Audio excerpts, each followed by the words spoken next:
Welcome everyone to what is now the third session of our mini-series, A World Without, which emphasizes the challenges faced by, but also the value of the arts and humanities subjects. This is what we like to call a taster session or a mini lecture or an opportunity for introductions as well. It's aimed at prospective students and general members of the public, and it highlights the excellent teaching and research taking place at Oxford Brookes University. As you can see, my name is Maya.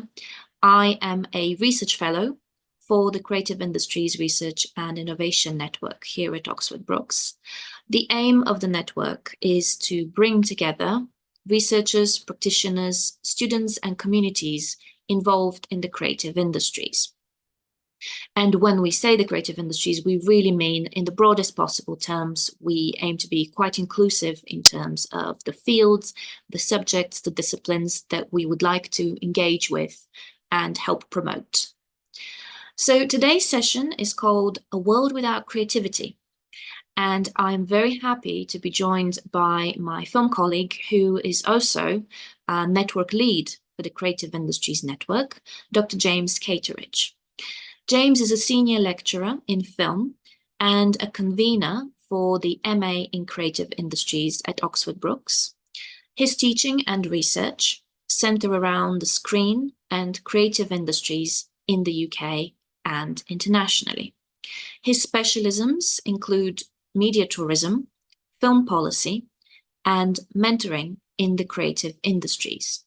He also manages work placements and live projects for final year undergraduate and master's students. So he's a particularly knowledgeable, very well-connected colleague when it comes to ensuring employability, ensuring industry connections for our students. He is on the board of the Ultimate Picture Palace. If you're not local to Oxford, this is a beautiful Art Deco independent cinema venue in Cowley Road. And James has been also instrumental in developing the Industry Advisory Board for the Creative Industries Network. Now, this is a board that features creative practitioners across a variety of fields and of many different professional, geographic, and cultural backgrounds, and we often draw on them to help the direction of the network, but also to provide additional industry contacts for our students and collaborators. Without further ado, I'd like to hand over to James now. Thank you. Thank you very much, Maya, for that very kind and generous introduction. As Maya said, my name is James Cateridge. I'm a film lecturer at Oxford Brookes. I'd like to welcome everybody who's joined us for the session today. I believe people are zooming in from all around the world, so wherever you are, good morning, good afternoon, good evening. It's a beautiful sunny day here in Oxford, sunny but cold, so I hope you've also got sunshine wherever you are today. My talk today is called The World Without Creativity, so it's going to be about creativity, which is a very large topic, but it is also going to be focused really tightly on my own reflection about my own teaching practice and research practice at Brookes. And then towards the end of the session, I'm also going to discuss our MA in Creative Industries in connection with this big topic of creativity. So these were the big questions that I was considering when I started to write this talk. It's always a good place to start if you have one main question and just break it down into smaller chunks. And these are the big questions that I ask myself, and I use these to drive my research on the talk and what I'm going to talk about today. Firstly, what is creativity, which is obviously a very large, challenging question. But then in a more narrow sense, how am I already creative? What do I do in my life, in my professional life, in my personal life with my family, which could be considered creative, and in what ways?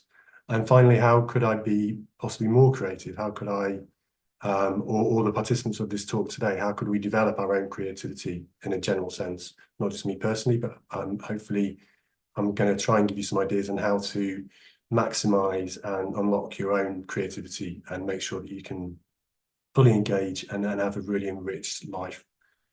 So these are the big questions for today. An initial answer to that big question, I suppose, creativity. The root of the word creativity is to create something. So literally the most obvious answer to the question is what is creativity, is that it's making things, creating objects, in this case, some sort of rattan straw type object, I believe. I was drawn to this picture partly because it reminded me of sort of everyone's recent experience during the COVID pandemic. Now, I know that I'm talking mainly about the UK experience here, and COVID is certainly not experienced in the same way around the world. But in the UK, around 2020 and 2021, we had repeated lockdowns where we weren't allowed to leave the house. We were all stuck at home with nothing to do except kind of watch Netflix. And a lot of us during this period turned quite naturally to activities which made us feel a bit more useful, give us a bit more purpose. Maybe reconnecting with activities and hobbies that we had when we were children or young people and may have been left behind or fallen by the wayside slightly. And this is not just the sort of general impression that has been academic research carried out on the impact of lockdown. And one of the more positive benefits for the arts in general is that a lot of people reconnected with their own personal creativity, whatever that was, making stuff, drawing pictures. From my own personal point of view, I rediscovered drawing myself. When I was at school, I did art A-level, so I was at one point considering a career as a graphic designer, and then that kind of fell by the wayside and life came along. But during lockdown, I found particular joy in rediscovering drawing with my 7-year-old son, who was very interested in watching drawing tutorials on YouTube. And I can particularly recommend Draw with Rob, if you're interested, Rob Biddulph, who's a children's illustrator in the UK, does these fantastic videos where he breaks down how to draw and how to create all these pictures. And I've got many actually quite happy memories of lockdown, sat with my 7-year-old learning how to draw penguins and dinosaurs and things. And I've since carried on. I do still do a bit more sketching than I did prior, so it has had a lasting impact. Obviously, you could be slightly more cynical about this uptake of creative activity and say that one of the things that creativity does is it gives you something to put on social media, because social media didn't stop during lockdowns. So certainly social media became almost an unhealthy focus, I suppose, for a lot of people, because that was the only way they were experiencing the world. And not to be too cynical about this lovely chap here, who's Tom Daly, one of our foremost sportsmen, but he was very famous in the UK during lockdown. As you can see, he's got his mask on there, so he's competing during lockdown times for taking up knitting, which was seen as quite a surprising activity for a young sportsman to take up, but has since become an important part of his kind of public persona, and actually he's been able to kind of monetize and add some extra revenue streams to his career thanks to this activity which he developed during lockdown. I don't want to be too cynical about this, because I know that personally creative activity was really important for my mental health during lockdown, and I think it really was important for everybody else. And again, there has been a lot of excellent research on this topic. There's a reference at the end to a study by Barr and Copeland Stewart on engagement with online video games, which is what my elder son did mainly during lockdown, and about the positive benefits for mental health of that activity during a very strange time. So the evidence is mounting, and it's pretty clear that what we needed during this time was to engage with culture, and a lot of us felt that in a very deep, meaningful way. But that isn't all that creativity is. Creativity is also being what we might think of as an artist. So what is the difference between me sat at home doodling penguins with my 7-year-old son and considering myself, or having others consider me to be an artist, in air quotes? Here's where a little bit of kind of philosophy can be useful. I'm not going to talk about too many theories in this talk, because I want it to be generally accessible, but it is very useful to think about creativity from a philosophical perspective, because there are lots of interesting definitions that come out of philosophy on this topic. So in the 18th century, Immanuel Kant, the philosopher, defined artistic genius as the ability to produce works which were both original and exemplary. So at this point, the word creativity was not really used in this sense. Kant talks about genius rather than creativity, and art as such didn't really make sense in the 18th century. But still, there were ideas of genius, which is really important, and also obviously linked to kind of divine inspiration as well from religion. So Kant defines an artist effectively as someone who creates works that are both original and exemplary. And this definition has been taken up and made more complex and queried by subsequent philosophers and theorists in the time since that period. And obviously now in the 21st century, we can take some issue with this idea. It was current in a very long time ago. The idea of originality is now a lot more complicated, I think, for most of us, given that we live in postmodern or even postmodern times where there's a sense that everything that's worth saying has already been said. And that's okay. You can say the same thing in a different way and still have something to say. You don't need to be 100% original in order to have a point to make. The second word, exemplary, I guess means sort of excellent and outstanding in the sense that, and Kant's trying to say that it's not the same. You can't just chuck stuff out and expect to be called an artist. It's got to be stuff that's worth something, that's excellent in some way. Clearly, this is a value judgment. It's also quite an elitist term, I suppose. And it makes us question who decides what is exemplary and what is not. Who are the gatekeepers in this sense? And I think it's pretty obvious in Kant's time, and certainly even today, that who decides and who gets to be an artist is in some ways linked to ideas of cultural capital, which is another term from philosophy. Michel Bourdieu, who defined cultural capital as the ability to create art, which is built up through social status, basically. So the idea of something being exemplary is kind of elitist, and we can think about questions about today. Who gets to go to art school in the UK or wherever you come from around the world? It's certainly not open to everybody in the same way that it is people who have a little bit more money and power behind them. And who can afford to be an artist, who can afford to produce work probably for very little money, whilst they wait to be discovered and then start to generate more revenue, build a career, however they want to be considered. So the idea of defining an artist instantly brings in notions of power and social capital, which I think are really relevant even today. Another way to define creativity is a bit more straightforward, I suppose, and that is simply that it's problem solving. If you do a Google search about what is creativity, which obviously I did do as part of my research for this talk, you get long lists. There's all those websites with sort of inspirational quotes about creativity from various important people.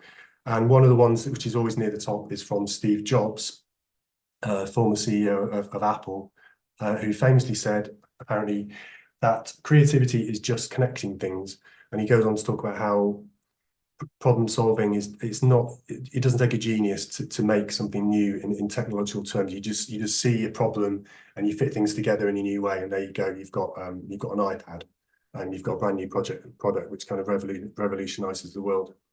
So this is a very sort of self-deprecating, I suppose, view of creativity, not as divine inspiration, not as kind of the romantic artist from the 18th, 19th century, but as simply solving problems and getting stuff done. But I think we can also read this as a very kind of Silicon Valley perspective, if that makes sense. It's sort of iconoclastic. It's that the way that people from Silicon Valley tend to like to overturn traditional ways of doing things, but also in a very sort of slacker type way. So it's saying that problem solving is basically, it's simple. Just see if you can see a problem, if your brain works in that particular way, you connect the dots and you become a multi-billionaire. In this sense, someone was always going to create the iPad. It just happened to be Steve Jobs. So in this sense, problem solving, if we broaden out the definition of creativity to problem solving, this kind of includes everything that we do really in our lives, and it broadens out almost to the point of meaninglessness. Creativity is now solving problems, and I think if we think about it, humanity from an evolutionary perspective, obviously we evolved to have bigger and bigger brains and to stand upright, which freed our hands to solve problems in this kind of way. So creativity becomes something which is very, very broad, but also fundamental to what it means to be human, in the same way that telling stories allows us to capture our history and understand more about ourselves. But can this really explain away the kind of emotional power of great art? I think we've all had the experience of standing in front of a painting or a sculpture or going to see a film, which just completely blows our mind and changes the way we think about things forever. And I don't really think you can just say that's solving a problem and plugging a gap.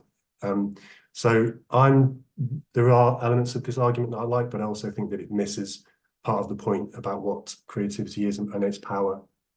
Even if we think back to the evolutionary argument about humans having to solve problems, it's still very difficult for archaeologists and scientists to fully explain cave paintings, for example, one of the very earliest forms of creative activity.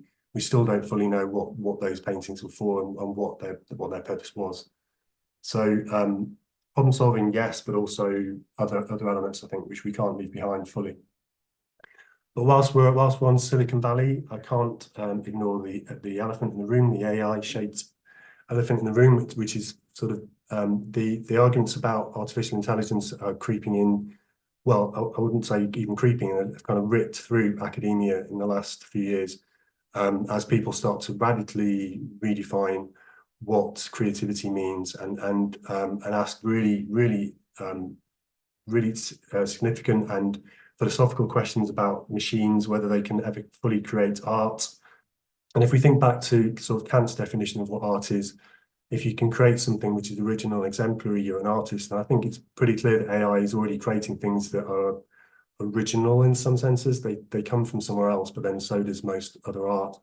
And if they can be considered exemplary, then maybe the next great artist will be drawn from the AI field. I'm not an expert in this area at all. We do have really fantastic researchers on exactly this topic at Oxford Brookes. If you do want to find out more, there's an excellent research network which is really driving the national conversation on artificial intelligence, and I'd advise you to kind of follow that up if you're interested. And this is what happened when I asked ChatGPT to define creativity for me, and it's not a bad definition actually. It's quite convincing.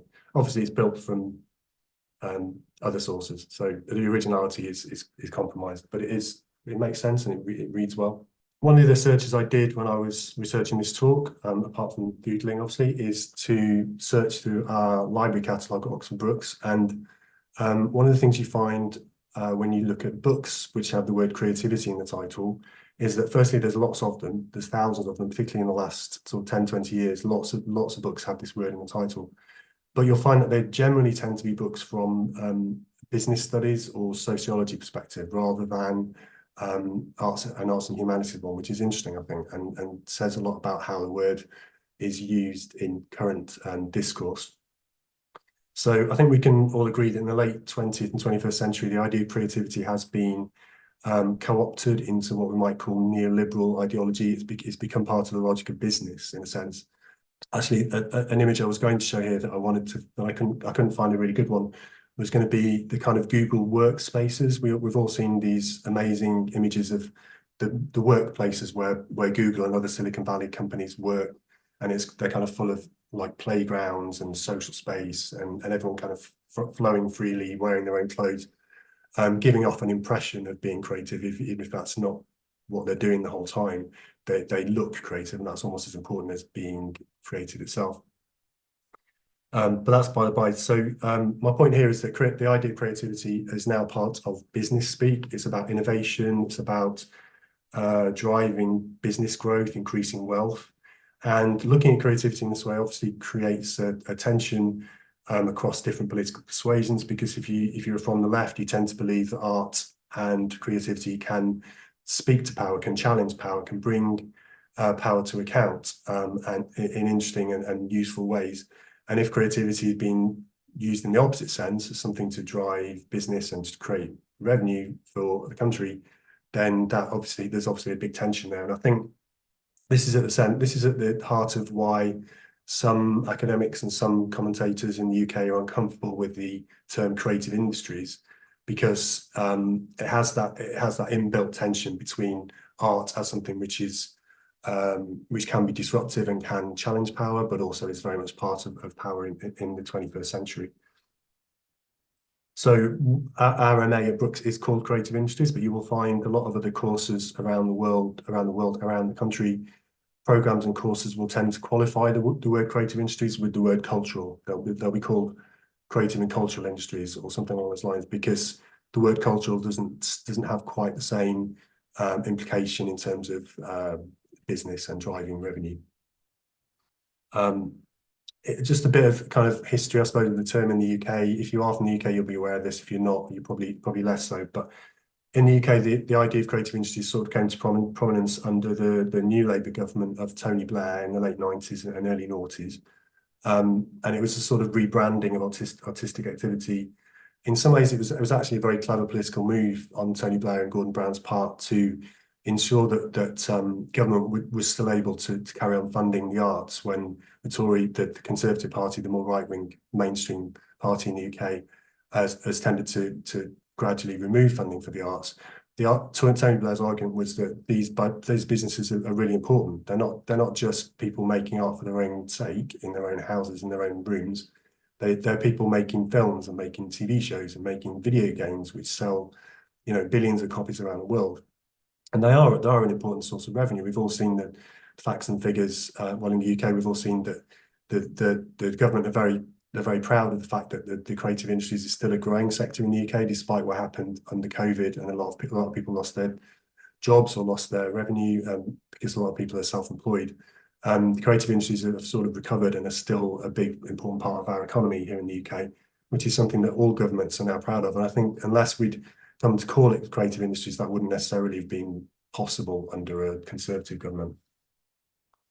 Either way, I think the term is here to stay in political discourse, and it certainly has come to define how we think about the arts and artistic activity in this country. So now, having talked about very big issues in relation to creativity, this is me focusing in on myself, and here's a photo of me from a long time ago, looking very kind of young and fresh-faced, with some students in New York City.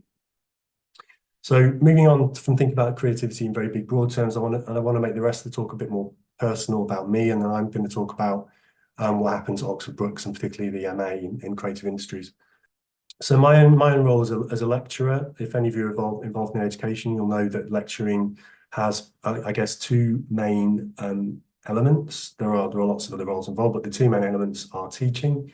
As you can see, some of our former students here, some of whom I'm still in touch with, actually many of whom I'm still in touch with today. So our role combines teaching and research, and the balance between those two elements is often a subject of some discussion in different universities. But certainly we are always encouraged to use our research to inform our teaching, to make our teaching more topical, more relevant, more cutting edge, to use a kind of university speak term. And certainly in my terms, I basically got my job at Brookes on the back of having some experience of working in creative industries, but also having done research on creative industries. So this is where I came from as a teacher and a researcher. So to thinking about education more broadly, when I think back to my school days, and I guess this is probably the same for people who've been to school in different parts of the world. I know different education systems have different emphases, but I know that from my own friends across the world, that when I think back to my own school days, often the happiest memories and the things that really stick in my head are moments when teachers were able to kind of encourage or enable me to unlock my own creative approach. So not just being sat and being told stuff, but teachers helping you to look at things in a different way and saying, okay, try doing things this way. Whether this was, finger painting in nursery and primary school, or dressing up as Romans and Greeks for history topics. Actually, my son is dressed as a Greek soldier today for school, which added a bit of stress to the school this morning. Or writing poems based on my favourite song or my favourite food. All these things really stick in my mind about what happened when I was at school, particularly in primary school or the early stages of secondary school. But I think what happens in the later stages of secondary school, which is the sort of teenage chunk of school in the UK, creativity can sort of get lost behind learning facts, learning a lot of acquiring data, and also passing exams. Particularly in recent years, there's been a very heavy emphasis on the UK in learning how to pass exams and getting better at passing exams.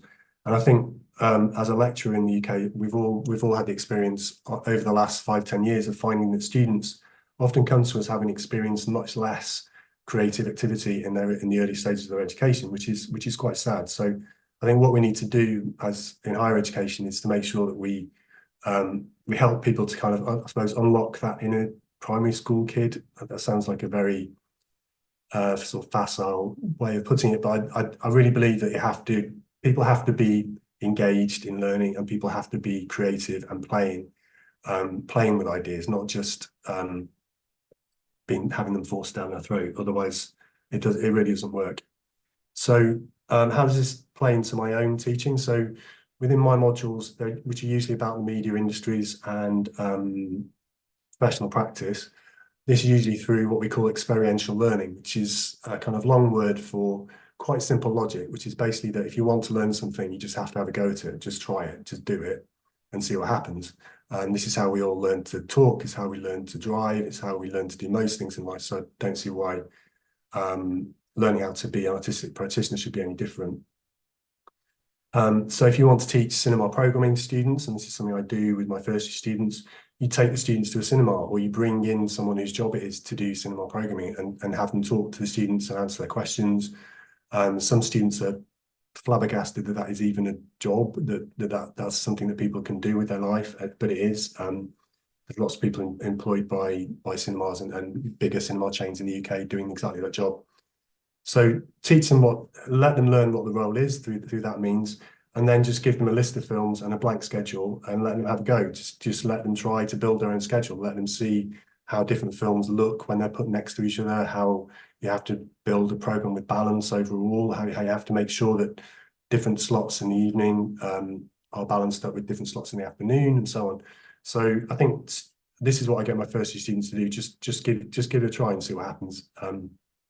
And that's kind of my main ethos as a teacher, really. I'm also a really great believer in field trips, as this photo proves, my little happy face in New York. And over my time at Brookes, I've been involved with and ended up leading field trips to New York, that's here. Also the Berlin Film Festival, Cannes and Rome most recently. And without fail, all of them have genuinely kind of transformed, well, firstly, my relationship with students, because you get a very different rapport with people you've been through airports with, fundamentally, because it's an interesting experience. But also, we always find that when students come back, their confidence grows. They're better connected with their peers. They're better able to communicate. They feel more confident in themselves, in their peer group, and this has a really big impact on the rest of their university career. And that's the reason why we now try to take students away as early as possible in the first year, because it really helps to build kind of cohort community and identity. I also think there's a lot to be said for kind of giving people pens. If you're doing a workshop session, don't try and do things on screen. If possible, try and give them big bits of paper and big pens to draw with, big coloured pens preferably, to sort of brainstorm ideas. And often I get good results in that way, because it somehow reminds them of being kids again somehow, if they've got to choose what colour felt tip to use. So creativity in teaching, the other big chunk of my job is research. And as Maya said in the introduction, I'm a sort of independent research practitioner, but I've also in recent years been very much involved in network building, which has been really interesting for me and has put my research into lots of different lights. I'm now heavily involved with a very interdisciplinary research project about mentoring in the creative industries with colleagues from the business school at Brookes. And that wouldn't necessarily have been possible without the research network. So my research practice has certainly gone in a more collaborative, network-based direction in the last few years, which has been very fruitful and really interesting. As I said earlier on, I was employed at Oxford Brookes on the back of my research in the UK film industry. So as lecturers, we're also fundraisers. We have to apply. We spend a lot of time applying for funding. We have to learn to be project managers. If we ever get funding, we have to then manage the people involved in the project. We have to learn to be data analysts, and we also have to learn to be writers, or a lot of them already come considering ourselves to be writers, I suppose. Excuse me, but whilst writing is, I suppose, the most obviously creative element of being a researcher, it can often also be the most frustrating, because days when the words flow beautifully onto the page are really few and far between. And I think in order to stay sane as a writer who has to sometimes write things quite quickly, you just have to see writing as work, as just part of the job. You've got to get the words on the page, on the screen, however you can, and then later on you try and make them beautiful if you can. Most recently, I had a really interesting experience in terms of collaboration with my research. This is the interdisciplinary research project on mentoring for UK creative industries. It's the first time I'd done a collaborative academic article. So all my articles and books prior to this point had been written just by me, which thought that was the way to do it because writing is quite a solitary perspective. But we decided as part of this team we should write this article together. And as writing's always been a solitary activity for me, this was quite a challenge to begin with, if I'm honest. But I quickly came to appreciate and even enjoy the Zoom meetings we had when we were working on shared documents together, because it's a very different experience sharing that moment when you're trying to force the ideas into some sort of shape that rather than doing it by yourself. And I'm certainly very interested in kind of working in this way in the future more often. Yeah, my final point here about my own practice is about creative communities, and this is the Ultimate Picture Palace Cinema that Maya mentioned in the introduction, which is it has a beautiful Art Deco facade and was originally opened in 1913, so it's over 100 years old as a building. Hasn't always been in operation as a cinema. It has had quite a complicated history. It was closed for a long time, and then it became a sort of flea pit art house cinema in the 70s, which was sort of notorious for late night screenings and illicit activity. And then more recently, it's become a sort of respectable middle class art house cinema and a really important part of Oxford's cultural scene on Cowley Road, which is where most of our students live and where a lot of students from Oxford University live as well. And the reason, the way I became involved with this cinema was because 2 years ago, they went into community ownership, which is a sort of new business model for arts organisations in the UK, whereby businesses sell shares to people in the local community. So these are shares that they're only worth £1 each, and you only have to buy a small amount of shares.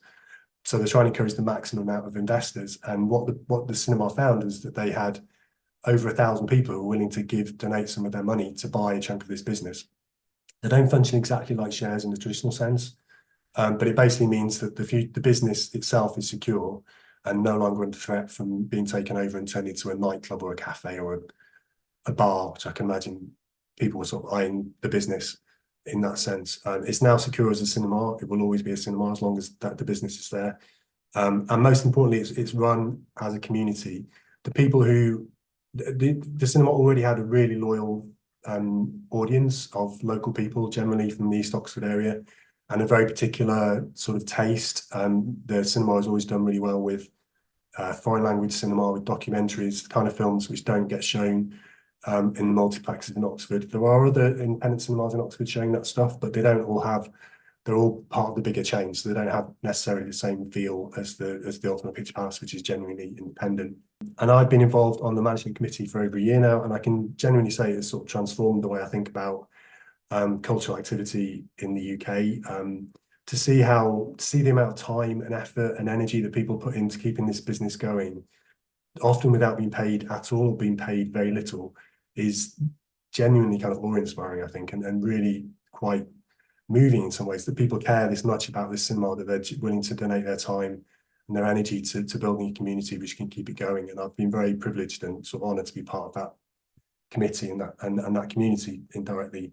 Yeah, so I think this has been the things I've learned most recently have been about collaboration, have been about building creative communities, and I now feel like that these are actually the most important elements of being a fully creative person. And you may not always think that when you're growing up. You may think being an artist is about locking yourself away and creating great art, but actually I think the older you get, maybe the more you realize that you can't do it all yourself. You don't have all the tools in your toolbox, and you need other people around you to keep you going when things get tough and to help you out. And the results are always more interesting and more powerful, I think, if you work together with other people.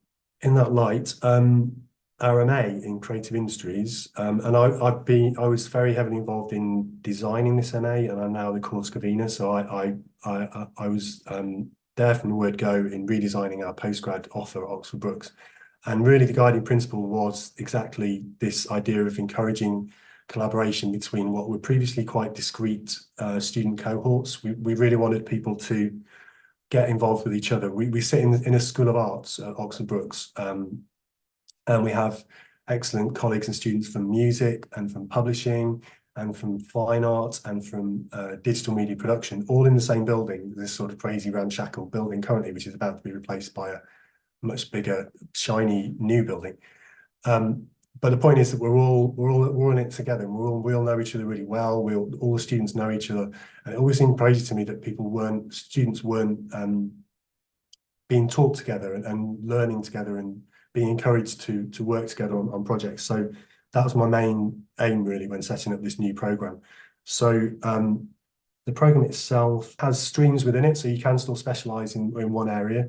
If you're really interested in film, you can specialize in film and work with colleagues like me and Maya and lots of other colleagues in film who have excellent research to build on. Or you can specialize in music if you're interested in music, or you can specialize in digital media production. And the idea is that we may well add further strands to the MA in the future, hopefully, so that people can specialize in lots of different ways.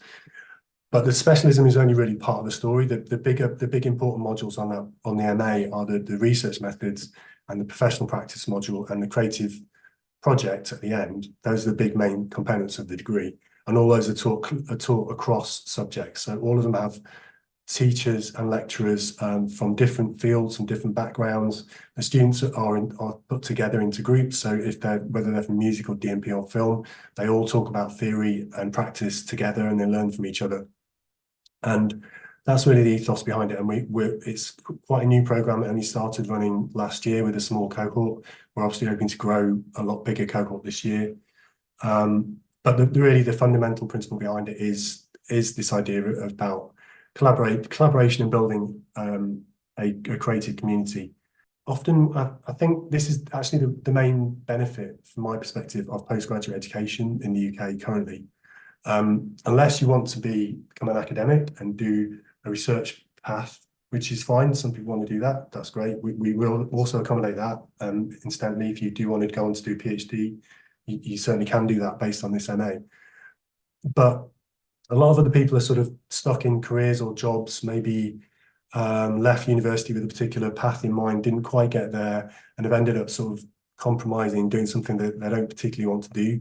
And I think that doing a postgrad degree can really help you to completely refocus your life, to help you build a community around you of people who you will collaborate with. I'm really good friends with a lot of the people I did my MA with, and this is 20 years ago. Yeah, in University of East Anglia. In a week's time, I'm going to go and visit my friend in Cardiff, who I met whilst studying that program. So the people you will meet will be friends for life. There'll be your collaborators. There'll be people you can work with, build into a community around you, and that I think is the true value of what postgrad education can do for you, either in the UK. Obviously, this is what I know most about, but also internationally. So just to sum up, what I've been trying to say today is that creativity is lots of things. Creativity is making stuff and making objects. It's being an artist. It's problem solving. It's innovation in a business sense. But I think most importantly, it is about collaboration and finding your own creative community. And if we can help people do that as part of the postgrad program at Brooks, then I think we'll be doing a very good thing. So thank you.